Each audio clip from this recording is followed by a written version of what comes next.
I caught my fiancée cheating. She expected tears.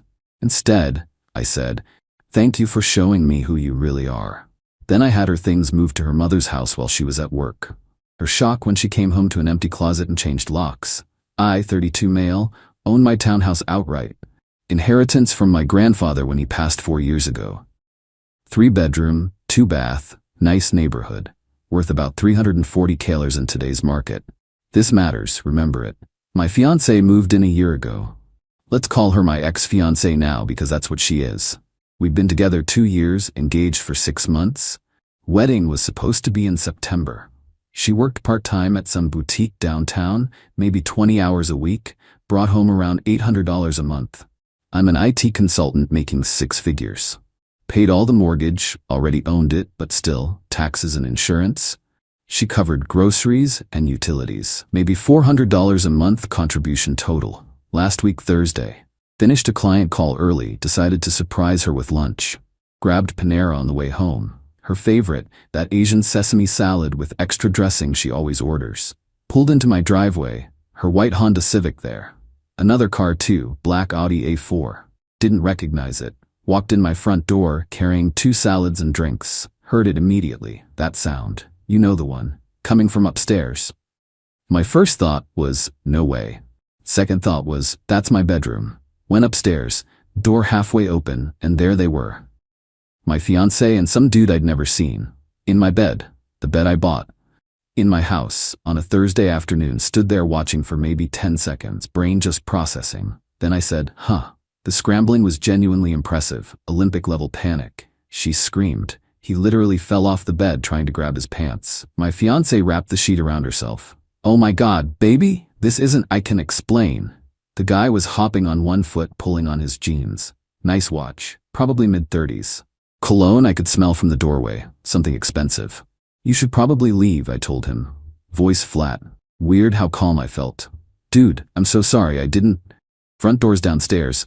Use it. He grabbed his shirt and literally ran. Heard my front door slam like 30 seconds later. She was crying now. Full waterworks. Please, baby, please let me explain. It's not what you think. Really? Because it looks like you're having an affair in my bed. It was a mistake. Just once. I swear this never happened before. I set the salads down on the dresser. Get dressed. Baby, get dressed. She scrambled into her clothes while I went back downstairs. Sat on my couch. That same couch where we'd planned our wedding seating chart 3 weeks ago, where she'd cried happy tears when I proposed last year. Didn't feel anything, just nothing, like someone had flipped a switch. She came down maybe 10 minutes later. Tried to sit next to me. I shifted away. I'm so sorry, she whispered. I don't know what happened. He's just this guy from my Pilates class who offered to help me with... Pilates class? Yeah, we've been talking a few weeks. So not just once. She went white. No, I meant we've been talking, but this was the first time we... Stop. But... Just stop. I need you to pack a bag and leave. What? No, this is my home. And there it was. My home. My house. It's my house. Your name isn't on anything. You pay $400 a month in utilities. That's not a home, that's being a guest. How can you say that? We're engaged. Were, past tense. She started crying harder. You can't just kick me out. Where am I supposed to go? Your mom lives 20 minutes from here. I can't show up at my mom's house. What will I tell her? I looked at her. Actually, looked at her. This woman who'd betrayed me in the most cliché way possible and was now worried about embarrassment. Tell her the truth. You brought another man into your fiancé's bed and got caught. You're being cruel. No, I'm being honest. Pack a bag. You have an hour. What followed was peak entitlement. She cycled through every manipulation tactic. Begging, crying, anger, blame shifting. You're never home. I was lonely. I work from home 3 days a week. You don't pay attention to me anymore. I planned a surprise lunch for you today. That worked out great. What about forgiveness? What about our vows? We haven't taken vows, and we won't. Pack your stuff. She tried a new angle. Fine, but I'm not leaving without discussing the house. I've lived here a year. Common law marriage. Doesn't exist in this state. I checked. Go ahead though, call a lawyer. See what they say about your rights to a house you don't own, don't pay for, and never had your name on. Her face went from angry to shocked. Like she just realized she had zero leverage. You looked that up? I'm methodical. Now pack. She packed a bag. Took her an hour and a half. She kept trying to talk, kept trying to restart the conversation. I just sat there scrolling my phone, waiting. Finally, she dragged her suitcase to the door. Mascara smeared everywhere. I'll be back tomorrow for the rest of my stuff. Sure, we'll arrange something. She left. Door slam rattled the pictures on the wall. The second her car pulled away, I got to work. Changed every password she knew. Netflix, Hulu, Prime, Spotify, all signed out, all passwords reset. Bank accounts, email, everything. Called my buddy from college. He runs a moving company. Dude, can you help me move someone's stuff out of my house tomorrow? Sure. Whose? Explain the situation. He went quiet for a second. Then, bro, yeah, absolutely, no charge. What time? Update 1. Next morning I took the day off. First time in maybe 8 months. My buddy showed up early with his truck and another guy. We packed everything, and I mean everything. Every piece of clothing, every shoe, every bottle of makeup, that stupid scented candle collection she loved, the throw pillows she bought that I hated, all of it. Found some interesting stuff too, like a receipt from a hotel dated 3 weeks ago. We hadn't been to any hotel. Tucked that in my pocket for later. Her mom's address was in my phone from Christmas. We dropped off presents there. Nice house, big porch. Drove over there, stacked everything neatly on the porch. Boxes, bags, her clothes on hangers. Made it look organized, not vindictive. Took photos of everything with timestamps. Left a note. Your daughter can explain why her belongings are here. Please have her contact me only by text regarding any items we might have missed. Called a locksmith on the way home. New deadbolt, new handle lock, new garage code. Cost $280. Best money I ever spent. Got home to 17 texts from her. We need to talk. Answer me. You're being childish. I'm sorry, can we please talk? Answer your phone. Waited until everything was done. New locks installed. Sent one text. Your belongings are at your mother's house. Insert, I've changed the locks. Contact me only by text if we missed anything. My phone lost its mind. 30 texts in 15 minutes. What do you mean my stuff is at my mom's? You had no right to do that. I'm coming over right now. You can't just lock me out. I replied once, I absolutely can. It's my house. You don't live here anymore. That evening someone started banging on my door. Ring camera showed her, her mom, and her sister. All looking mad as hell. Use the intercom. Can I help you? Open this door right now. Her voice was shrill. No thanks, what do you need? Her mom leaned in. Young man, you cannot just throw someone out like garbage. She has rights. Actually, she doesn't. No lease, no rent payments, no ownership. What else can I help you with? My ex was crying. How can you be so cold? I made a mistake. Cool, and the consequence is you don't live in my house anymore. Anything else? Her sister piped up. What about the ring? Oh yeah, the ring. Glad you brought that up. I need my grandmother's ring back. That was an $8,000 ring. I'd like it by this weekend. Dead silence. Then my ex, you gave me that ring. It's mine. Actually, engagement rings are conditional gifts in this state. Since you broke the condition by cheating, I want it back. You can mail it or drop it in my mailbox. Your choice. Her mom actually sputtered. You can't, that's... I can, and I will. If I don't have it by Monday, I'm filing a small claims court case. Have a good evening. Turned off the intercom. Watched them stand there for another 5 minutes arguing with each other before they left. Got a text later that night. I'm keeping the ring. You gave it to me. Finders keepers. Replied with a screenshot of state law about conditional gifts and engagement rings. See you in court then. 2 days later, the ring appeared in my mailbox. No note, just the ring box sitting there. I stared at it for a while. That ring represented so much. My grandmother's legacy, the proposal on the beach, the future I'd planned. Now it just felt dirty. Took it to a jeweler that same day. I need to sell this. They appraised it, offered $6,500. I took it. Better than keeping it. But here's where it got interesting. Started getting messages from mutual friends. Her spin on the story was wild. According to her version, I randomly kicked her out with no warning. I stole her belongings while she was at work. I trapped her financially and controlled her. I was abusive and manipulative. She had to escape, and I threw her out for talking to a male friend. The gaslighting was Olympic level. She'd told everyone that I was the villain. Most of my real friends knew better, but some believed her. Got a few nasty messages. One girl I'd known since high school called me a controlling abuser before I even explained what happened. Blocked her. Didn't need that energy. Then her mother called my mother. Big mistake. My mom listened to the whole sob story. Then apparently said, "Let me get this straight. Your daughter brought another man into my son's bed, in his house that he owns, and you're upset that he removed her belongings?" The backpedaling was apparently hilarious. My mom called me after and was laughing. "Sweetie, that woman tried to make you sound like a monster. I shut that down fast. I'm proud of you for having self-respect." Felt good to hear that. Update 2, week 2 is when my ex really ramped up the crazy. First, she filed 3 noise complaints with my HOA. Anonymous, but obviously her. Claimed I was having loud parties at all hours and disturbing the peace. Problem? I live alone now. Haven't had anyone over except my buddy who helped me move stuff. My TV isn't even loud. HOA lady called me. "Sir, we've received multiple complaints about your property." Explained the situation. The cheating, the breakup, the harassment. Long pause. Oh my. Well, I'll note that these are clearly retaliatory. I'm very sorry. Can you tell me who filed them? They were anonymous, but between you and me, they all came from the same email address. We'll be disregarding them. Second, she started her financial hardship sob story campaign. Posted on Facebook about how she was basically homeless and financially abused and thrown out with nothing. Her friends ate it up. Comments like, "OMG, are you okay?" and "I can't believe he did that to you," and "Men are trash." I didn't respond. Not at first. Just watched the narrative build. Then one of her friends, someone who'd been at our engagement party, messaged me privately. "Hey, I don't know the full story, but this doesn't sound like you. What actually happened?" I sent her a brief explanation. Caught her cheating.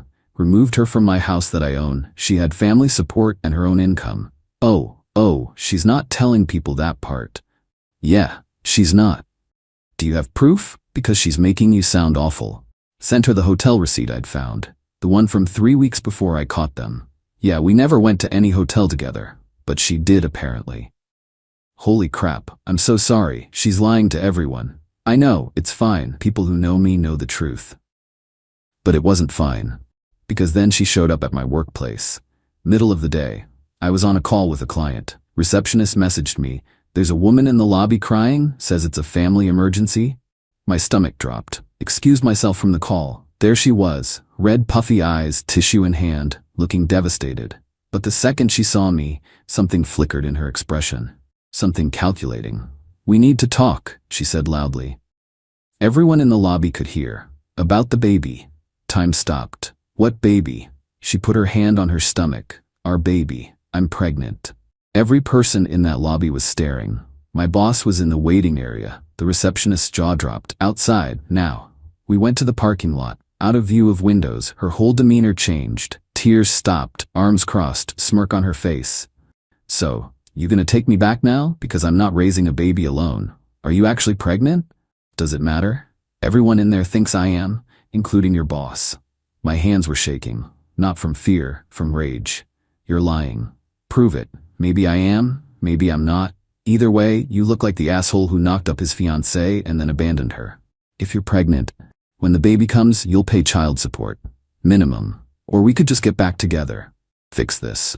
You apologize for humiliating me. I forgive you for being controlling. We move on." I stared at her. The stranger wearing my ex-fiancée's face. "I want a paternity test." "How dare you?"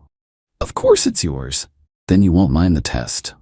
She sputtered. "You're disgusting. Accusing me of lying about being pregnant with your baby. I'm accusing you of lying, period. If you're pregnant, prove it. If it's mine, prove that.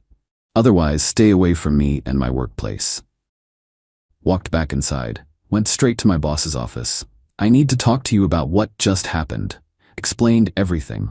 All of it. The cheating, the lies, the harassment. Now this pregnancy claim I knew was fake.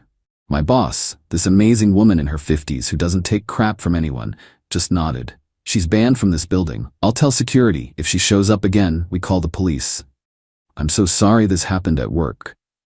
"You didn't bring her here. She made that choice. Handle your business. We've got your back." Almost cried. Just from having someone believe me and support me. That night I paid for a lawyer consultation, just to know where I stood.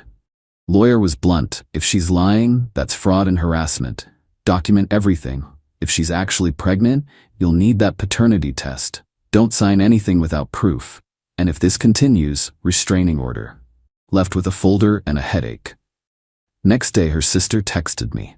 She's not pregnant. She bought a fake test on Amazon. I saw the order confirmation. This has gone too far. She needs help, but she won't listen. I'm sorry. Screenshot. Saved. Sent to lawyer. Replied to my ex one final time. I know you're not pregnant. I have confirmation. If you contact me again, show up at my work again, or continue this harassment, I'm filing for a restraining order.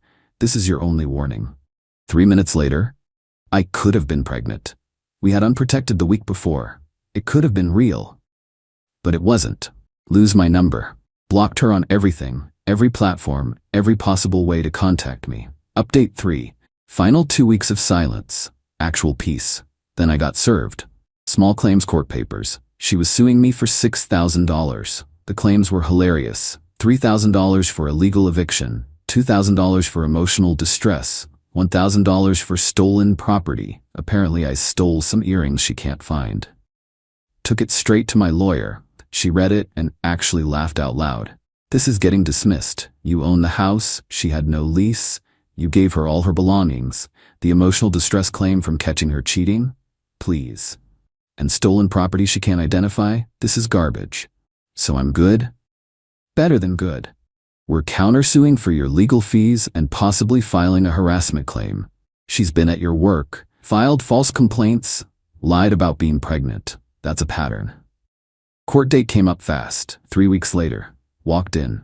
My ex was there with her mom and some lawyer who looked like he worked out of a strip mall. Her lawyer stood up, started his spiel about how his client was unjustly removed from her home and suffered emotional trauma.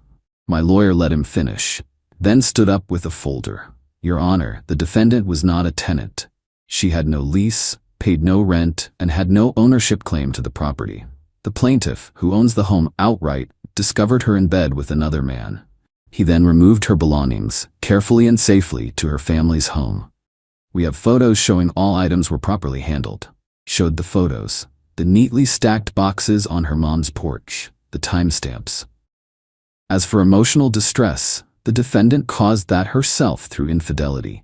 She has since engaged in a harassment campaign including false complaints to his HOA, showing up at his workplace claiming false pregnancy, and now this frivolous lawsuit.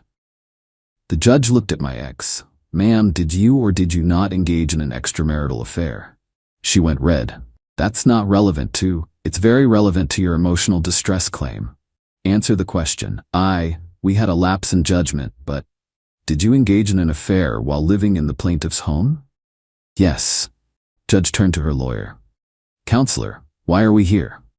Her lawyer shuffled papers. Your Honor, my client still suffered damages from the manner in which the homeowner removed an unfaithful guest from his property by carefully packing her belongings. Dismissed. All claims dismissed. Furthermore, I'm awarding the plaintiff his legal fees. This was a waste of the court's time. Her mom actually gasped. My ex went white. But my lawyer wasn't done. Your Honor, we'd like to file a restraining order against the defendant based on her pattern of harassment.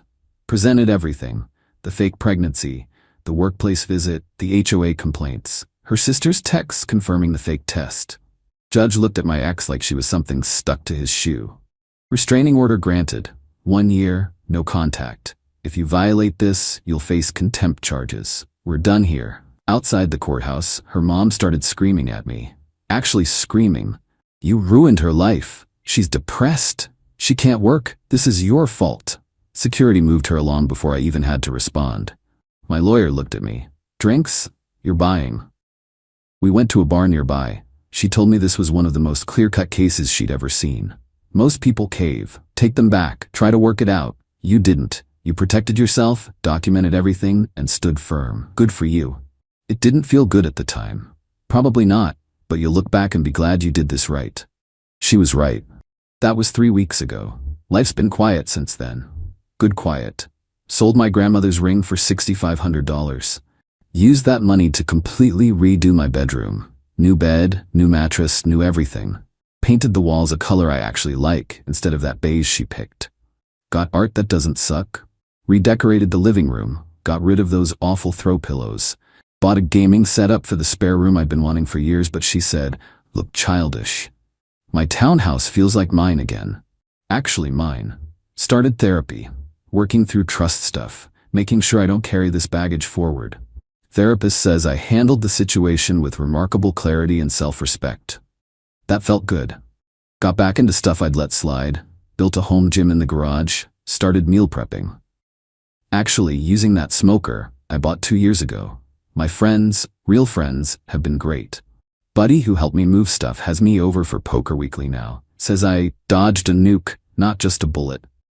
The venue called asking about final head count. Told them to cancel. They refunded half the deposit since I gave them notice. For $200 back.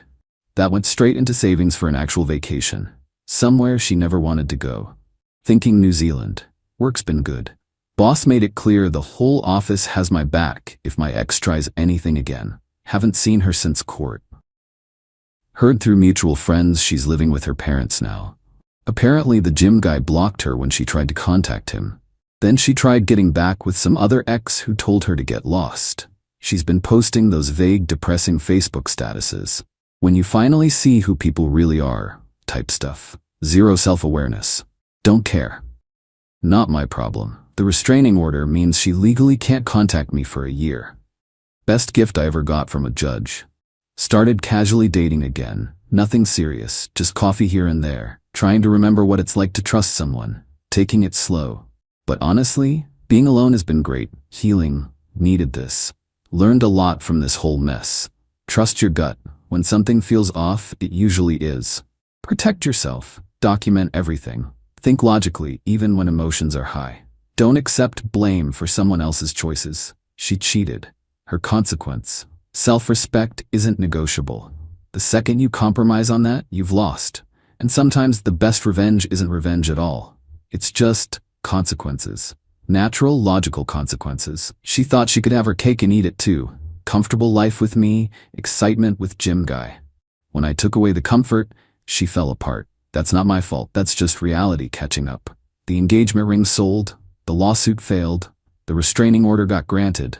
My house is mine. My life is mine. And I didn't have to do anything except refuse to be a doormat. No regrets. Not a single one. She expected tears and drama and begging. Expected me to fall apart so she could come back on her terms. Instead, she got locked out, moved out, cut off, and legally barred from contact. That's what happens when you gamble with someone's respect and lose. Life's good. Really good. Better than it was with her, honestly. Moving forward, head high, self-respect intact, and that empty parking space where her car used to be? Bought myself a motorcycle. Always wanted one. She hated motorcycles. Best decision ever.